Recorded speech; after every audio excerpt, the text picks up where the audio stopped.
বিজ্ঞান মনস্কতা যুক্তিবাদ শীর্ষক আলোচনা হাতে কলমে পরীক্ষা নিরীক্ষা কুসংস্কারের বিরুদ্ধে কিভাবে আন্দোলন গড়ে তোলা যায় তার দিক নির্দেশ করা সহ কুসংস্কারের বিরুদ্ধে বিজ্ঞান প্রদর্শনীর মধ্য দিয়ে শুক্রবার কোচবিহার বিটি অ্যান্ড ইভিনিং কলেজে সংগঠনের প্রতিষ্ঠা দিবস পালন করল পশ্চিমবঙ্গ বিজ্ঞান মঞ্চ।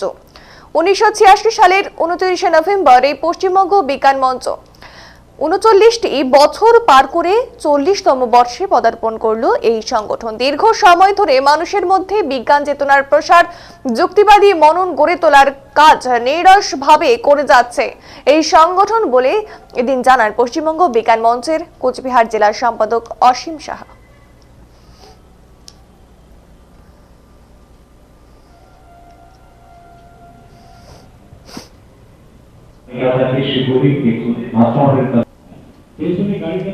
ধর্মীয় হোক, প্রাদেশিক হোক,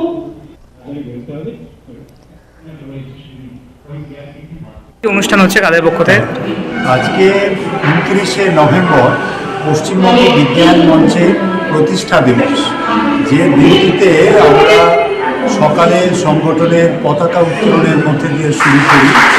তারপরে আজকে এখানে আমরা উপস্থিত হয়েছি এই মহাবিদ্যালয়ের বিএড সেকশনে ছাত্রছাত্রীদের সঙ্গে এবং শিক্ষক শিক্ষিকাদের সঙ্গে বিজ্ঞান মনস্কতা এবং যুক্তিবাদ এই বিষয়ে আলোচনা, এই বিষয়ে হাতে কলমে পরীক্ষা নিরীক্ষা এবং কুসংস্কারের বিরুদ্ধে কীভাবে আমাদের সমাজে আন্দোলন তৈরি করা যায় তা নিয়ে এই মহাবিদ্যালয়ের ছাত্রছাত্রীরা তাদের মতামত রেখেছেন।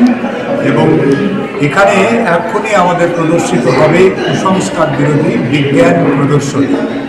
পশ্চিমবঙ্গ বিজ্ঞান মঞ্চ আমাদের রাজ্যে জনবিজ্ঞান আন্দোলনের একটি বৃহত্তর সংগঠন তথা আমাদের দেশের একটি বৃহত্তর সংগঠন, যে সংগঠন 1986 সালে 29শে নভেম্বর যাত্রা শুরু করেছিল। এখন আমরা 39টি বছর পার হয়ে এখানে উপস্থিত হয়েছি। আমাদের এই সংগঠনের মুখ্য কাজ মানুষের মধ্যে বিজ্ঞান চেতনা প্রসার, যুক্তিবাদী মনন গড়ে তোলা। এইটা করতে গিয়ে আমরা কৃষি, স্বাস্থ্য, পরিবেশ, বিজ্ঞান মনস্কতার কাজ এবং জ্যোতির্বিজ্ঞান নিয়ে কাজ, নানা বিষয়ে আমাদের বিদ্যালয় থেকে শুরু করে সাধারণ মানুষের মধ্যে এই কাজ চলছে।